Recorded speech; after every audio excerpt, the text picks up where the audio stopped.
Sir 2015 সালের 10ই March আপনাকে উঠিয়ে নিয়ে যাওয়া হলো, সেই ঘটনাটা আমাদের যদি একটু বলেন যে কারা কিভাবে কখন আপনাকে উঠিয়ে নিয়ে গেল এবং দেশের বাইরে আপনাকে কিভাবে নিয়ে যাওয়া হলো। উত্তরার যে বাসাতে আমি ছিলাম সম্ভবত 3 নম্বর সেক্টরে একটা বাসায়, আমার এক বন্ধুর বাসায় আমি তখন ছিলাম। আমি তখন প্রায় হাইডিংয়ে যেতে হতো, প্রায় সময় আমার অবস্থান পাল্টাতে হতো। হ্যাঁ, আমি বিএনপি এবং 20 দলের মুখপাত্র হিসেবে তখন দায়িত্ব পালন করছিলাম। তখন এই মার্চের 10 তারিখে রাত প্রায় 9টা-10টার মতো হবে, আমাকে প্লেন ক্লথসে আর্মড পার্সোনাল কিছু লোকজন আমাকে চোখ বেঁধে হাত বেঁধে সেই বাসা থেকে নিয়ে গেল। দরজা। ওই বাসায় কি আপনি একা ছিলেন? না, আমার সাথে 1-2জন কর্মচারী যারা বাসায় কাজ করতো, কেউ ছিল না। তো ওখান থেকে যেই জায়গায় আমাকে নিয়ে যাওয়া হলো, এটা খুব সম্ভবত 20-30 মিনিটের ড্রাইভ হবে। আমার তো চোখ বন্ধ, হাত বাঁধা, আমি বুঝতে পারি না কোথায় নিয়ে গেছে। তবে যেই অবস্থায় আমাকে ওখানে রেখেছে সেই জায়গাটা ছিল নিচতলা একটা ভবনের, সেটা যেহেতু সিঁড়ি বাইতে হয়নি আমি বুঝতে পেরেছি। এবং যে কোঠরিতে আমাকে রাখা হয়েছে সেটা 5 ফিট বাই 10 ফিটের বেশি হবে না। এর শুধুমাত্র একটা স্টিলের দরজা ছিল, নিচে খাবার দাবার দেওয়ার জন্য একটা 4-5 ইঞ্চি একটা জায়গা ছিল, উপরে সেই স্টিলের দরজার উপরে একটু ফাঁকা ছিল, বাইরে একটা প্যাডেস্টাল ফ্যান সবসময় চলতো, রুমে একমাত্র একটা হাই পাওয়ার লাইট, আর কোনো ভেন্টিলেশন নাই। যিনি ইন্টারোগেশনের জন্য আসতেন তার চেহারা তো আপনি দেখতে পেতেন না? আমাকে বলা হতো যে একটা গামছা দিয়ে আমার চোখ যেন আমি নিজে বেঁধে রাখি, তারপর ওনারা ভিতরে ঢুকে আরও একটা কাপড় দিয়ে বাঁধতেন। তো সুতরাং কোনো সুযোগ নেই। ন্যাচারাল কলের জন্য একটা সুযোগ রাখা হয়েছিল, এটা ছিদ্র নালার মতো একটা জায়গায়, একটা ওয়াটার ট্যাপ এক কিনারে। খুব সম্ভবত এই ছিদ্রটার সাথে সেফটি ট্যাঙ্কের কোনো যোগাযোগ ছিল, সবসময় দুর্গন্ধ আসতো, অনেক সময় পোকামাকড়ও আসতো। একটা পাতলা কম্বল আর একটা বালিশ ছাড়া আর কিছুই ছিল না। কোনো মানুষ তো দূরের কথা, কোনো পশুর পক্ষেও সেই সমস্ত জায়গায় থেকে দীর্ঘদিন সারভাইভ করা সম্ভব নয়। আমি দিন গণনা করতাম, আমার নখ দিয়ে দাগ দিতাম আমি দেওয়ালে কয়দিন হলো। প্রায় 61 দিনের মাথায় তারা আমাকে বের করে চোখ বেঁধে মাস্ক পরিয়ে, শুধু নাক এবং এই মুখের ছিদ্রটা ছাড়া খোলা ছিল না, অনেক লম্বা ড্রাইভ করে একটা জায়গায় নিয়ে গেল। তখন আমার মনে হলো যে হয়তো রাত নেমে গেছে, তারা অপেক্ষা করছিল হয়তো আরও বেশি রাতের জন্য। এক পর্যায়ে একটা গ্রুপের কাছে হস্তান্তর করলো, তাতে আমার মনে হয়েছে এটা হয়তো অন্য দেশ। পরে তো আমি সব জানতে পেরেছি, কিভাবে কোথায় কেমন আন্দাজ করতে পেরেছি তখন। এবং এর পরে প্রায় 3-4 ঘন্টার মতো হবে একটা ড্রাইভ, যেখানে আমাকে ড্রপ করলো সেটা আমি পরে দেখতে পেয়েছি সাইনবোর্ডে লেখা শিলং গলফ লিঙ্ক বলে একটা জায়গা আছে একটা মাঠের পাশে। এটা খুব ভোরে আমাকে ছেড়ে দিল এবং বলা হলো ইউ আর ফ্রি নাও। এখন আমি শুধুমাত্র আমার জামা কাপড় বলতে গায়ে যেটা গেঞ্জি ছিল বা একটা পাজামা ছিল, এটা ছাড়া আর আমার কিছুই নেই। তারা আমাকে হাতে কিছু ওষুধ দিয়ে দেয়, যেটা আমার সাথে ছিল। যারা মর্নিং ওয়াকে ছিল তাদেরকে আমার অবস্থা তাদেরকে জানালাম, বললাম পুলিশকে একটু ইনফর্ম করতে। তারা পুলিশকে ইনফর্ম করলো, পুলিশ আসলো, কিছুক্ষণ পর আমাকে নিয়ে গেল পয়লা একটা হাসপাতালে। আমাকে প্রাথমিক চেক আপ করে, চেক আপটা করার পরে তাদের কাছে মনে হলো যে আমি মেন্টালি হয়তো ঠিক নাই, শারীরিক অবস্থা যেরকম সব পোড়া শরীর, স্কিন ডিজিজে ভর্তি হয়ে গেছে, একটা মানে ডার্টি অথবা সূর্য কিরণ যেখানে যায় না সেরকম জায়গায় থাকলে যা হয় সেটা হয়েছে। পরে আমাকে তারা একটা পুলিশ ফাঁড়িতে নিয়ে গেল। পুলিশ ফাঁড়িতে কিছু জিজ্ঞাসাবাদ করে রেকর্ড করে আধা ঘন্টা 1 ঘন্টার মধ্যে তারা আমাকে একটা মেন্টাল হসপিটালে নিয়ে গেলো। আমি তখন জানতে চাইলাম তোমরা আমাকে এই হসপিটালে নিয়ে আসছো, এটা তো লেখা যাচ্ছে মেন্টাল হসপিটাল। বলে যে না, তোমাকে একটু ডাক্তার দেখানোর দরকার। তো ডাক্তার সাহেব দেখে টেকে আমাকে মেন্টাল হসপিটালে ভর্তি করায় কোলাপসিবল গেটের ভিতরে নিয়ে গেল। তা আমি ডাক্তার সাহেবকে এবং একজন নার্স ছিল ওনার সাথে, তাকে অনুরোধ করলাম যে আমার এই পরিচয়, আমার এই টেলিফোন নম্বরগুলো আমার ফ্যামিলির, আপনারা যদি দয়া করে যোগাযোগ করেন তাহলে হবে। সেই ডাক্তার সাহেব বললো পুলিশকে যে তোমরাও যোগাযোগ করো। তারা আমার ফটো টোটো উঠালো ওখানে। তখন আমার দাড়ি টাড়ি এটা সব কিছু তখন তো শিফট হইতে পারি নাই অনেক দিন। তার পরের দিন সে নার্স এবং ডাক্তারের ইনস্ট্রাকশনে খুব সম্ভবত আমার ফ্যামিলির সাথে যোগাযোগ করেছে, কিন্তু পুলিশের পক্ষ থেকে মনে হয় না কোনো যোগাযোগ হয়েছে। আমাকে 2-3 দফা পাগলের ওষুধ খাওয়ানো হলো এবং আপনার কি মনে হয় সেটা ষড়যন্ত্রমূলক? আমি সেটা বলতে পারবো না, সেটা তারা মনে করেছে, পাগল মনে করেই খাওয়াইছে। এবং সে এক রাত্র ওখানে কাটলো। তারপরের দিন দুপুরবেলা যে আমার ফ্যামিলির সাথে টেলিফোনে তারা যোগাযোগ করতে পারলো, তখন আমি কথা বললাম। এরপরে আমি দেখেছিলাম যে বিবিসির পক্ষ থেকেও একটা ছবি প্রকাশ করা হয়েছিল, যেটা পুলিশ এবং ডাক্তার সাহেবরা ছবি তুলেছিল, তখন আমার দাড়ি ঠেরিওয়ালা সব। এটা আমি পরে দেখতে পেয়েছি। তা আমাকে এই ঘটনার পর আমার ওয়াইফের সাথে যোগাযোগ হওয়ার পরে আমি তো বললাম যে তুমি এই ঘটনা সবাইকে জানাও, আমার নেত্রী ম্যাডামকে জানাইছে। পরে আমাকে যখন সেই মানসিক হাসপাতাল থেকে তারা রেফার করলো যে আমরা হি সাউন্ড এবং তাকে সিভিল হসপিটালে নিয়ে করা হোক, মানে সে মেন্টালি সাউন্ড, এটা সার্টিফিকেট দিয়ে সিভিল হসপিটাল পাঠালো। তখন একটা আমি টেলিভিশন ক্যামেরা হবে কোনো মিডিয়ার, দেখলাম আমি বেরোনোর সময় আমাকে কোনো সুযোগ দেওয়া হচ্ছে না, আমার মুখ টুক ঢেকে রাখছে। আমি শুধু কয়েক সেকেন্ডের সময় পেলাম, তো আমি বুঝলাম যে আমার এটা বলা দরকার। আমি বললাম যে yes, I am Salauddin from Bangladesh, এই কথাটা বলেছি। তো সেই জিনিসটাই এখানে বোধহয় তারা পাস করেছিল এবং এটা ভাইরাল হলো। তারপরের ইতিহাস তো আপনারা জানেন। সেই আইনি প্রক্রিয়াটা নিয়ে যদি একটু বলেন, কিভাবে লড়লেন আপনি? আমাকে ওখানে হসপিটালেরই একটা প্রিজন সেলে রাখা হলো, ওইটা পার্ট অফ দি জেলখানা আর কি। ওইখানে থেকে তারা একটা মামলা দায়ের করলো আমার সাথে। ওখানেই পুলিশ অফিসাররা দেখা করে ইন্টারোগেশন করে মামলা দায়ের করলো যে আমাকে ফরেনার্স অ্যাক্ট নামে একটা অ্যাক্ট আছে, যারা কোনো ডকুমেন্ট ছাড়া ট্রেসপাস করে তাদের বিরুদ্ধে, সেই মামলা দেয়া হলো। তারপর আমার ওখানে চিকিৎসা করা হলো 6-7 দিন। হসপিটালটা আমার তখনকার যে শারীরিক অবস্থা, আমার কিডনির ছিল, অসুবিধা ছিল, এগুলো নিয়ে তারা মনে করলেন যে এই হসপিটালে হবে না, তারা আরেকটা হসপিটালে আমাকে ট্রান্সফার করলেন 7 দিন পরে, এবং সেটা নেগ্রিমস হসপিটাল নামে পরিচিত। এটা মোটামুটি একটা বড় হসপিটাল। তো ওখানে আইসিইউতে রাখা হলো সর্বক্ষণ। তো আমার পিছনে 2-1 গাড়ি সিকিউরিটি দিয়ে রেখেছিল, এবং আইসিইউর পরে আবার কেবিনে শিফট করলো, ওখানেও এরকম সিকিউরিটি রাখা হলো। এক পর্যায়ে আমি ওই প্রিজন সেলে থাকতে আমার ওয়াইফ, মানে আমাকে ওখানে পাওয়া যাওয়ার পরে আমার ওয়াইফ 4-5 দিন পরে যেতে, সম্ভবত 3 দিন কি 4 দিনের মাথায় যেতে সক্ষম হয়েছে। তখন তারা লয়ার অ্যাপয়েন্ট করে আদালতে বেইল পিটিশন সাবমিট করে তারা মুভ করে একটা জামিনের ব্যবস্থা করলেন। তারপর থেকে আমার উপরে একটা কোর্ট অর্ডার ছিল যে এভরিডে পুলিশের কাছে হাজিরা দিতে হবে এবং প্রতি সপ্তাহে আমাকে কোর্টে হাজির হতে হবে এই শর্তে, এবং শিলংয়ের বাইরে যেতে পারবো না এই শর্তে আমাকে বেইল দেওয়া হলো। এবং আপনাকে সেটা করতে হয়েছে। সেটা কতদিন? আমার মনে হয় 1 বছর মতো আমাকে এভাবে করতেছি। তারপরে যখন আমার বিরুদ্ধে ফর্মাল চার্জশিট দেওয়া হলো, ট্রায়াল প্রসিজার এক পর্যায়ে আমার উকিল আদালতে বললেন যে যেহেতু উনি আদালতে আসতেছেন, পুলিশের হাজিরাটা মওকুফ করা যায়। তারপরে পুলিশের হাজিরাটা মওকুফ হয়েছে। এরপরে দীর্ঘ 3.5 বছর আদালতে মামলা লড়ার পরে আমি নিম্ন আদালত থেকে, বিচারিক আদালত থেকে খালাস পেলাম। এটা 2018 সালের 26শে অক্টোবর খুব সম্ভবত। এবং আমি আশা করছিলাম আমি দেশে ফিরতে পারবো, কিন্তু দীর্ঘ 4-5 মাস পরেও কোনোভাবেই আমাকে কিছুই জানানো হচ্ছে না কর্তৃপক্ষের, মানে শিলং গভর্নমেন্টের বা পুলিশ ডিপার্টমেন্টের পক্ষ থেকে। আপনার দল তখন আপনাকে কেমন সাপোর্ট করেছে স্যার? আমার দল আমাকে সবসময় যেভাবে সাপোর্ট করা দরকার, বক্তৃতা বিবৃতির মাধ্যমে যেটুকু করা দরকার করেছে, এছাড়া তো আর কোনো কিছু করার কায়দা ছিল না। এক পর্যায়ে দেখলাম প্রায় 5 মাসের মাথায় আমার বিরুদ্ধে, সেই আমার খালাসের রায়ের বিরুদ্ধে ভারত সরকার আপিল করেছে। তা এখন সেই আপিলটা নিষ্পত্তি হতে হতে আরও প্রায় 4.25 বছর সময় লেগেছে। 2023 সালের প্রথমার্ধে আমি সেই আপিল মামলাটাও নিষ্পত্তি করতে পারলাম। তারপর আমি ট্রাভেল পাসের জন্য অ্যাপ্লাই করলাম। Bangladesh government travel pass issue করেনি। যখন এখানে কিছু মিডিয়ায় লেখালেখি হলো, আমি ইন্টারন্যাশনাল মিডিয়ায় 2-1টা সাক্ষাৎকার দিলাম। তখন একদিন শুনলাম যে ফরেন মিনিস্ট্রি থেকে আসামের অ্যাসিস্ট্যান্ট হাই কমিশন অফিসে নির্দেশ দেওয়া হয়েছে যাতে আমাকে দেওয়া হয়, আমি ট্রাভেল পাস দেওয়া হয়। আমি যোগাযোগ করলাম, আমাকে ট্রাভেল পাস দেওয়া হলো 3 মাসের সময় দিই। কিন্তু সেই ট্রাভেল পাসটা এনাফ না আমি বাংলাদেশে ফেরত আসার জন্য। ইন্ডিয়ান গভর্নমেন্টের ক্লিয়ারেন্স দরকার, তাদের ইমিগ্রেশন ডিপার্টমেন্টের। সেই ক্লিয়ারেন্সটা আর আমি পাচ্ছিলাম না। পরে যখন বাংলাদেশে একটা রাজনৈতিক পরিবর্তন হলো, ফেসিবাদের পতন হলো, তখন বাংলাদেশ গভর্নমেন্টের অ্যাসিস্ট্যান্ট হাই কমিশন অফিসে আমি ইমিডিয়েটলি ফোন করলাম যে আমাকে ট্রাভেল পাস আবার দাও, সেই আগের ট্রাভেল পাস নাই। তখন সে আর দ্বিধাগ্রস্ত হয়নি, বলে যে আমি পাঠাই দিচ্ছি অ্যাসিস্ট্যান্ট হাই কমিশনার।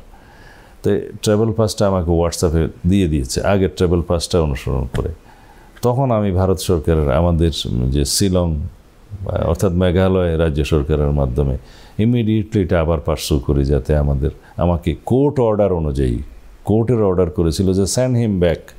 তখন তারা ইমিডিয়েটলি বাংলাদেশের এই অভ্যন্তরীণ অবস্থা বর্ণনা করে খুব সম্ভবত আর্জেন্ট মেসেজ পাঠিয়েছে। তখন আমাকে সেন্ট্রাল গভর্নমেন্টের মেসেজটা তারা দিল যে হ্যাঁ, আপনাকে এখান থেকে দিল্লি যেতে হবে, আমরা ট্রাভেল পাস দিচ্ছি, ওখান থেকে ফরেন মিনিস্ট্রি আপনাকে ক্লিয়ারেন্স দিলে আপনি এখানে যেতে পারবেন। তো অ্যাকর্ডিংলি সেই ব্যবস্থাটা হয়, তা আমি দেশে ফেরত আসতে পারি। বর্তমানে যে কন্ট্রোভার্সি ক্রিয়েট করা হচ্ছে, আপনি সেখানে বেশ সুখেই ছিলেন, তাদের আতিথেয়তায় ছিলেন, আপনার ফ্যামিলিও ওখানে ছিল, বেশ আরামে বাংলোতে আপনি ছিলেন, এবং এখনও আপনি পার্শ্ববর্তী কোনো দেশের বন্ধু হিসেবে কাজ করে যাচ্ছেন। এই যে প্রোপাগান্ডা কোট আনকোট, সেটার বিপক্ষে বা সেটা সম্পর্কে আপনার কিছু বলার আছে স্যার? আমি সোশ্যাল মিডিয়া খুব একটা দেখি না, আর এখনকার রাজনীতিতে খুব একটা দেখি না। তবে যারা এই সমালোচনা করছে, আমার মনে হয় সেই সমালোচনার অধিকারের জন্যে আমরা সংগ্রাম করেছি, আমরা বাক স্বাধীনতার জন্য সংগ্রাম করেছি। কিন্তু আমি আইনের ছাত্র হিসেবে বলতে পারি, অধিকার এবং স্বাধীনতা ততটুকুই যতটুকু আরেকজনের অধিকারে হস্তক্ষেপ না হয়। আমি বাংলাদেশে আসার পরে সরকার গঠিত গুম কমিশনে আমি উপস্থিত হয়েছিলাম। আমি দীর্ঘ জবানবন্দি দিয়েছি সমস্ত ঘটনা বর্ণনা করে। গুম কমিশনের যে সংক্ষিপ্ত রিপোর্ট, সামারি রিপোর্ট এবং পূর্ণাঙ্গ রিপোর্টে আমার কথাটি স্পেসিফিক উল্লেখ করেছে, এবং সুখরঞ্জন বালি নামে আরেকজন ভদ্রলোক, যিনি মোল্লা দেলোয়ার হোসেন সাঈদী সাহেবের সাক্ষী ছিলেন, এই দুইটা ঘটনা উল্লেখ করে বলেছে যে এই দুইটা ঘটনায় আমরা আরেকটি দেশের ইনভলভমেন্ট আমরা খুঁজে পেয়েছি, এইভাবে রিপোর্টটা দিয়েছে।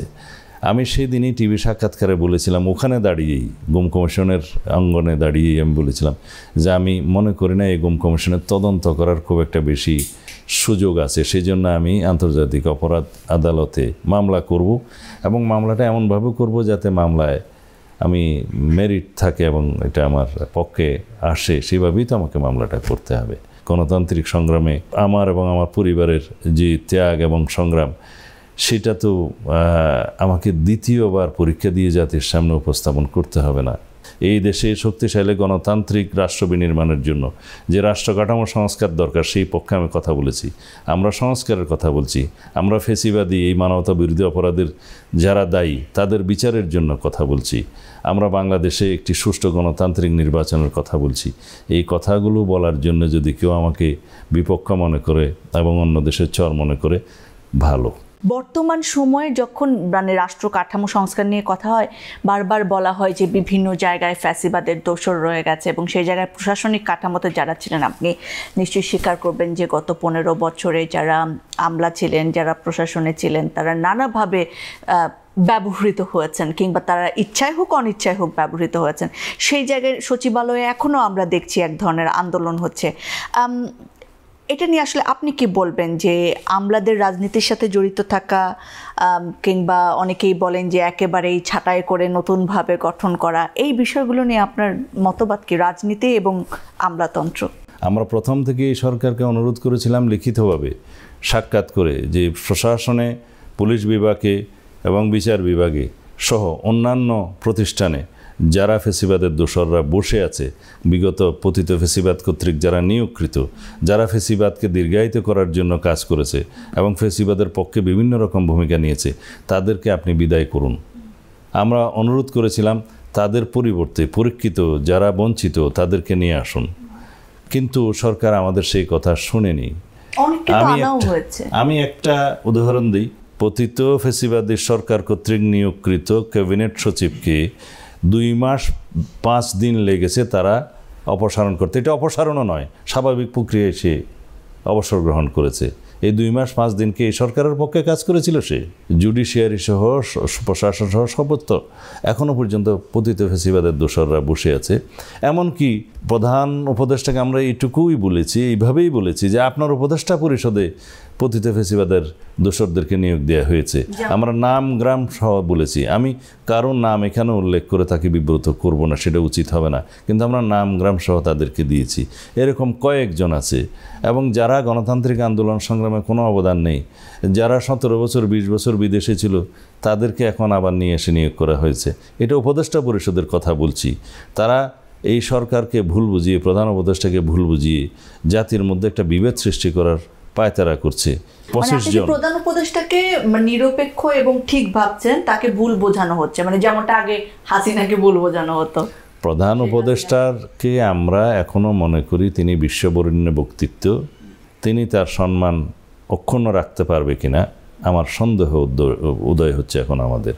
কেননা আমরা শুধু একটা রোড ম্যাপ চেয়েছিলাম নির্বাচন ঘোষণার জন্য। আমরা তো ওনার পদত্যাগ দাবি করিনি, কোনো রাজনৈতিক দল দাবি করেনি, কিন্তু তিনি অন্য কোনোভাবে হয়তো কয়েকদিন আগে মনে করেছেন যে ওনাকে দায়িত্ব পালন করতে দেয়া হচ্ছে না। এটা ঠিক নয়।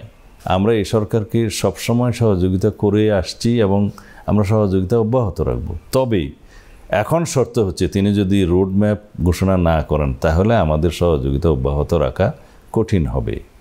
আজকে যে অস্থির অবস্থাগুলো সৃষ্টি হচ্ছে, সেগুলো বিভিন্ন শ্রেণী পেশার মানুষের বিভিন্ন দাবি দাওয়া নিয়ে অস্থিরতা সৃষ্টি হচ্ছে। দাবি দাওয়া নিয়ে যমুনার কাছাকাছি না গেলে পানি পাওয়া যায় না, এই সংস্কৃতির কারণেই এইগুলো আরও উৎসাহিত হচ্ছে। আমি এখানে বলতে চাই, ঢাকার দক্ষিণ সিটি কর্পোরেশন নির্বাচনের ফলাফল নির্বাচনের বিষয়ে ইশরাক হোসেনের পক্ষে গেজেট নোটিফিকেশনের জন্য আদালতে যে রায় হয়েছে, সেই রায়ের প্রেক্ষিতে ইলেকশন কমিশন গেজেট নোটিফিকেশন করেছে। এছাড়া ইলেকশন কমিশনের কোনো উপায় ছিল না। এখন ইলেকশন কমিশনকে প্রশ্নবিদ্ধ করা হচ্ছে, ইলেকশন কমিশন ঘেরাও করা হচ্ছে। কেন? 30 দিন পূর্ণ হয়েছে গেজেট প্রকাশের। আইনের বাধ্যবাধকতা ছিল সিটি কর্পোরেশনের অ্যাক্ট অনুসারে 7 ধারার অনুসারে, 7-এর 2 ধারা অনুসারে, কিন্তু সেই 30 দিনও পার হয়ে গেল, সরকার এখনও তাকে শপথ গ্রহণ করানোর কোনো ঘোষণাও দেয় নাই, ব্যবস্থাও নেয়নি। শুনছি আরও একটা নাকি আপিল হয়েছে। এই সমস্ত এগুলো তো জনগণ বুঝে, আমরা বুঝি। তা সেই জন্য বলছি, আমরা আন্দোলন করেছি, সংগ্রাম করেছি, ফ্যাসিবাদের বিরুদ্ধে গণ অভ্যুত্থান হয়েছে আইনের শাসন প্রতিষ্ঠা করার জন্যেই তো। তা এখন যদি আইনের শাসন প্রতিষ্ঠিত না হয়, আদালতের রায়ের প্রতি সম্মান প্রদর্শন করা না হয়, তাহলে আমরা কি ভেবে নেব যে এই সরকার নিউট্রাল সরকার না? আপনারা যেখানে একটি দ্রুত নির্বাচনের জন্য তাগাদা দিচ্ছেন, তার প্যারালালি কিন্তু এনসিপি নির্বাচন কমিশন বাতিল এবং স্থানীয় সরকার নির্বাচনের জন্য তাগাদা দিয়ে তারা আন্দোলনে নেমেছে, মাঠে আছে তারা। এবং নির্বাচন কমিশনকে তাদের নেতারা, শীর্ষস্থানীয় নেতারা মোটামুটি বিএনপির এক কার্যালয় বলে ঘোষণা করেছেন। তাদের এই দাবি এবং এই বক্তব্য সম্পর্কে আপনার কি বলার আছে?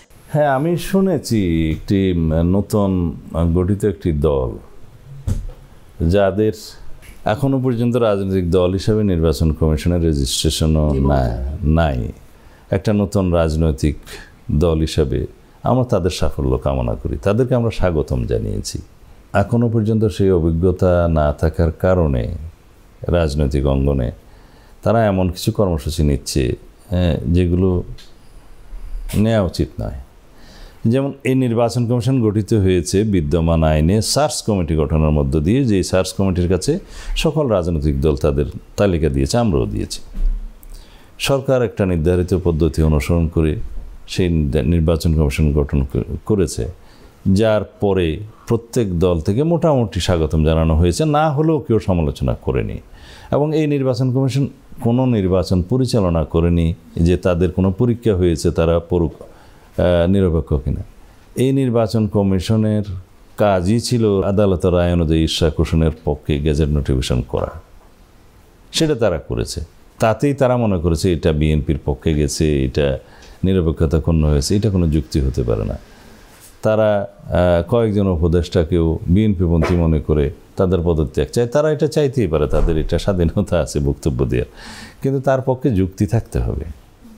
আমরা যে কয়েকজন উপদেষ্টার পদত্যাগ চেয়েছি, তার পক্ষে আমাদের যুক্তি আছে যে একটা নবগঠিত রাজনৈতিক দলের সাথে এদের সম্পৃক্ততা আছে, এবং আরেকজন জাতীয় নিরাপত্তা উপদেষ্টা, যার কারণে রাষ্ট্রে কিছুটা অস্থিরতা সৃষ্টি হয়েছে এবং সেনাবাহিনীর সাথে সরকারের একটা দূরত্ব সৃষ্টি হয়েছে এবং রাষ্ট্রে কিছু বিভ্রান্ত সৃষ্টি হয়েছে। সরকারের ভাবমূর্তি এবং নিরপেক্ষতা বজায় থাকার জন্যেই আমরা, রক্ষা করার জন্যেই আমরা এই প্রস্তাব দিয়েছি। কাদেরকে আপনি শক্তিশালী মনে করছেন বিএনপির পাশাপাশি? জনসমর্থন আছে এরকম মনে করছেন কাদেরকে?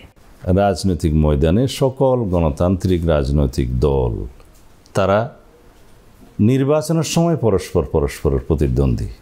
এখন এখানে আমি কাউকে ছোটও করব না, বড়ও করব না, ক্ষুদ্র দলও বলবো না, বড় দলও বলবো না, কারণ রাজনৈতিক সম্মান দিয়ে এটা গণতান্ত্রিক রীতি।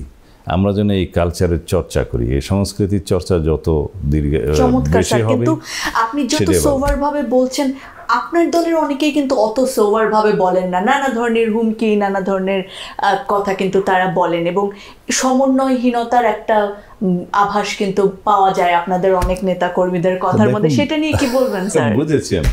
দেখুন, বিএনপি একটা বৃহৎ রাজনৈতিক দল, এর ইতিহাস আছে, ঐতিহ্য আছে, সংগ্রাম আছে, সরকার চালানোর অভিজ্ঞতা আছে, বিরোধী দলে থাকার অভিজ্ঞতা আছে। কারা কোন স্তরের নেতৃত্ব থেকে কি বক্তব্য আসে সেটাও তো আপনাদের বিবেচনা করতে হবে। আপনাকে শুধু খেয়াল রাখতে হবে যে বিএনপির নীতি নির্ধারণী পর্যায়ের কোনো নেতৃবৃন্দের কাছ থেকে যদি কোনো বিতর্কিত বক্তব্য আসে, সেটা অবশ্য তখন সমালোচিত হতে পারে।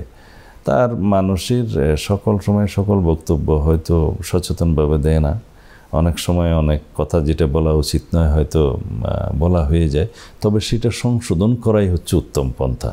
রাজনৈতিক অঙ্গনে দুঃখ প্রকাশ করা এবং নিজের বক্তব্যের জন্য ক্ষমা প্রার্থনা করা বা প্রত্যাহার করা, এটাও একটা কালচার, সেটা যেন তারা ফলো করে।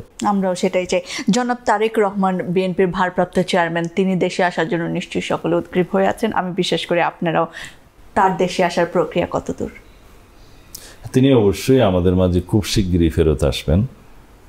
আমরা সেজন্য সমস্ত আয়োজন করছি। সেই আয়োজনটা কি রাজনীতির মাঠ সাজানো নাকি কোনো আইনি জটিলতা?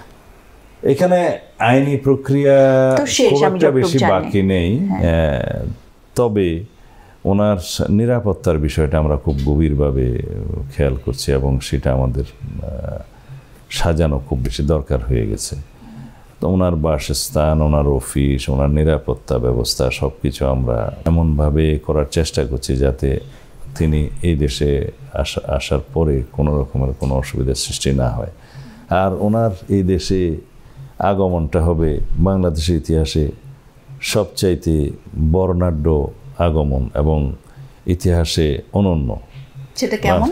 সেটা অবশ্যই আপনারা বুঝতে পারেন, দীর্ঘ অনেক বছরের গণতান্ত্রিক সংগ্রামের নেতৃত্ব দেওয়ার পরে, বাংলাদেশ ফ্যাসিবাদ বিরোধী আন্দোলনে এই দেশের জনগণ বিজয়ী হওয়ার পরে যার প্রধান নেতৃত্বের মুখ্য ভূমিকা এবং প্রধান নেতৃত্ব ছিল দীর্ঘ গণতান্ত্রিক সংগ্রামের, ফ্যাসিবাদ বিরোধী গণতান্ত্রিক আন্দোলনের এবং গণ অভ্যুত্থানের, সেই নেতার আগমনটা যেরকম হওয়া উচিত ইতিহাসে সেরকমই হবে।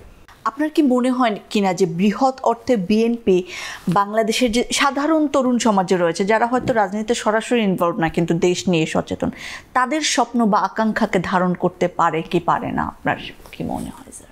আপনি হয়তো ইদানিং কিছু কর্মসূচি আমাদের লক্ষ্য করে থাকবেন, এই যে তারুণ্যের আপনার কনসার্ট করছেন, বিভিন্ন রাজনৈতিক ভাবনা, তারুণ্যের অঙ্গীকার, তারুণ্যের চাওয়া পাওয়া, এগুলো নিয়ে আমরা ডিভিশনাল পর্যায়ে সেমিনার করেছি, জেলা পর্যায়ে করেছি, একটা বিশাল একটা কনফারেন্স হয়েছে তারুণ্যের সমাবেশ নামে। সেখানে আমরা বিভিন্ন রাজনৈতিক দলের নেতা কর্মীদেরকে ইনভাইট করেছি, সমাজের যারা অরাজনৈতিক ব্যক্তিত্ব এবং সমাজের বিভিন্ন শ্রেণী পেশাকে প্রতিনিধিত্ব করে তাদেরকে ইনভাইট করেছি। প্রতিনিয়ত মত বিনিময় হচ্ছে, মানে এক্সচেঞ্জ অফ ভিউজ, এবং তাদের মতামতটা আমরা চাচ্ছি। আমরা 31 দফার আলোকে এখানে তারুণ্যের কি কি ভূমিকা রাখা দরকার এবং তরুণ প্রজন্মের জন্য আমাদের কি কি প্রোগ্রাম কর্মসূচি করা দরকার, এগুলো আমরা আলোচনা করছি এবং আমরা কর্মসূচি প্রণয়ন করছি। সুতরাং আমরা এই কর্মকাণ্ডগুলো করছি তাদেরকে আকৃষ্ট করার জন্যেই তো, তরুণ প্রজন্মকে রাজনীতি বিমুখতা থেকে ফিরিয়ে নিয়ে আসার জন্যেই তো, এবং রাষ্ট্র বিনির্মাণে তরুণদেরকে অন্তর্ভুক্তি করে একটা ইনক্লুসিভ সমাজ প্রতিষ্ঠা করার জন্যে। বিএনপি যদি এরপরে রাষ্ট্র ক্ষমতায় আসে, কোন কোন জায়গায় পরিবর্তন আপনারা আনতে চাইবেন? কেমন বাংলাদেশ চান, কেমন রাজনৈতিক পরিবেশ মাঠ চান? এদেশে যাতে নতুন করে কোনো দিন কোনো স্বৈরাচার এবং ফেসিবাদের উৎপত্তি না হয়, উৎপাদন না হয়, সেজন্য গণতান্ত্রিক প্রতিষ্ঠানগুলোকে, সাংবিধানিক প্রতিষ্ঠানগুলোকে শক্তিশালী ভিত্তির উপর বিনির্মাণ করতে চাই। প্রেস গণতন্ত্রকে পাহারা দিবে সেরকম একটা মিডিয়ার সংস্কৃতি চর্চা করতে চাই। আমরা বাংলাদেশের জুডিশিয়ারিকে এমন একটা অবস্থায়, স্বাধীনতায় দেখতে চাই যাতে জুডিশিয়ারি গণতন্ত্রের রক্ষা কবচ হয়, বিচার বিভাগ রক্ষা কবচ হয়। আমরা কোনো দিন বাংলাদেশে আর সাংবিধানিক ফুয়েরার বা স্বৈরাচার প্রতিষ্ঠা হতে দেব না ইনশাআল্লাহ। জাতীয় সংসদকে সত্যিকারভাবে বাংলাদেশের সকল কর্মকাণ্ডের কেন্দ্রবিন্দু, আলোচনার কেন্দ্রবিন্দু বানাতে চাই। বাংলাদেশের মানুষ গণতান্ত্রিক এবং সাংবিধানিক অধিকার নিশ্চিতভাবে ভোগ করতে পারবে, সেইভাবেই আমরা রাজনৈতিক চর্চাটা করতে চাই। এটা আমাদের অঙ্গীকার জাতির সামনে। অনেক ধন্যবাদ স্যার আপনাকে।